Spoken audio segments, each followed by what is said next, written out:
হাই friends, কি খবৰ আপোনালোকৰ? মোৰ ভালেই দিয়ক।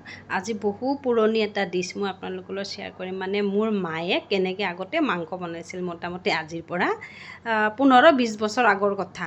মায়ে যেতিয়া মাংস বনাইছিল মই চাই আছিলোঁ। দেউতা ইফালে বজাৰৰ ওলাই যায়, মাংস আনিম বুলি কৈ যায়, মাংস আহিয়ে নাপায়। কিন্তু মায়ে কি কৰে, বাতি এটাত গোটা জিৰা, গোটা ধনিয়া, গোটা জালুক, গোটা শুকান জলকীয়া ধুনীয়াকৈ পানীত তিয়াই থৈ দিয়ে। অকণমান কুহুমীয়া পানী দিয়ে আৰু ইফালে আদা আৰু নহৰুখিনি বাতি এটাত তিয়াই ধুনীয়াকৈ চেলাই থৈ দিয়ে। আজি মই ঠিক তেনেদৰে বনাই চাওঁ ৰ'বচোন। এয়া ময়ো ঠিক সেইখিনি সামগ্ৰীয়ে দিছোঁ, তিয়াই থৈ দিলোঁ। জলকীয়া খালি মই কম পৰিমাণে দিছোঁ, বাবুকো খুৱাম যে। জালুকৰ গুড় এনেও জলকীয়া এটা উঠিবই।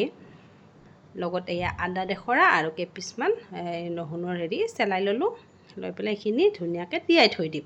মানুহজনে মাংস আনিব গৈছে, আহি পোৱা নাই। আজি ময়ো মা আৰু দেউতাৰ পদ্ধতিটোৱে অৱলম্বন কৰিছোঁ। আৰু এইফালে মই কিন্তু আলুৰ লগত অমিতাও দিছোঁ। এই বাবুক অমিতা খুৱাব দিলে সেইদিনা ডক্টৰে, মই বোলো এনেকৈ মাংসত দিলে সিও খাই ভাল পাব। আলুখিনি যেনেকৈ ভাজি লওঁ, অমিতাখিনিত অলপমান তেলত হালধি আৰু নিমখেৰে ধুনীয়াকৈ ৰংচোৱাকৈ ভাজি ল'লোঁ। এইফালে মছলাখিনিও তেতিয়া আহিল যে মই ধুনীয়াকৈ মিক্সিত মাৰি ল'লোঁ পাতাত। আৰু ক'ত বটিম, মায়ে কিন্তু পাতাত বটিছিল দেই। আৰু আমি আৰু ক'ত পাতা বটিম, মোৰ ঘৰত অৱশ্যে পাতা নায়েই। তাৰপিছত সেই তেলখিনিতে পিঁয়াজ এটা ভাজি লৈ এই মাংসখিনি দি দিলোঁ। এই পাত যে দিছোঁ, 2টা তেজপাত, 2টা কিন্তু ডালচিনিৰ পাত।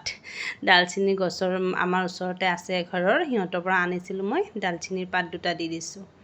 তাৰপিছত ধুনীয়াকৈ লৰাই ইফালে আলু আৰু অমিতাখিনি যে ভাজি থৈছিলোঁ সেইখিনিও ঢালোঁ।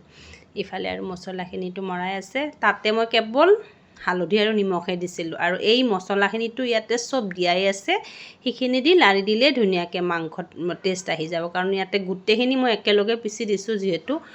পাহৰিছোঁ, ইয়াতে মই হেৰিও দিছিলোঁ দেই, ইলাচিও দিছিলোঁ। সৰু ইলাচি যিটো আমাৰ সেউজীয়া ইলাচিটোও 4-5টামান দি দিছিলোঁ। ক'বলৈ পাহৰিছিলোঁ, সেইটো একেলগে মই পিচি দিছিলোঁ। ধুনীয়াকৈ মছলাখন দি এনেকৈ ঢাকন দি মই ভাজি ল'লোঁ। মাংসৰ পানীটো যোৱালৈকে দেখিছেনে, পানী গৈ আহিছে। অকণমান মানে জোলো নকৰোঁ, অকণমান থপথপীয়াকৈ বনাম। এটা আৰু বিলাহী, সৰু বিলাহী এটা মিক্সিত মাৰি বিলাহীটোও দি দিলোঁ। দি আকৌ অকণমান লৰাই ভাজিলোঁ ধুনীয়া এটা চেণ্ট ওলোৱালৈকে। এই ডাঙৰ পাতখিলা যে ডালচিনি গছৰ পাত, সেইকাৰণে বহুত বেছি ডাঙৰ, মই ছিঙিও নিদিলোঁ। ইফালে আৰু গৰম পানী অকণমান হ'বলৈ দিছোঁ মাংসত দিবলৈ। মাংসত ঠাণ্ডা পানী মই নিদোৱেই। মাও ঠিক এনেকৈয়ে বনাইছিল।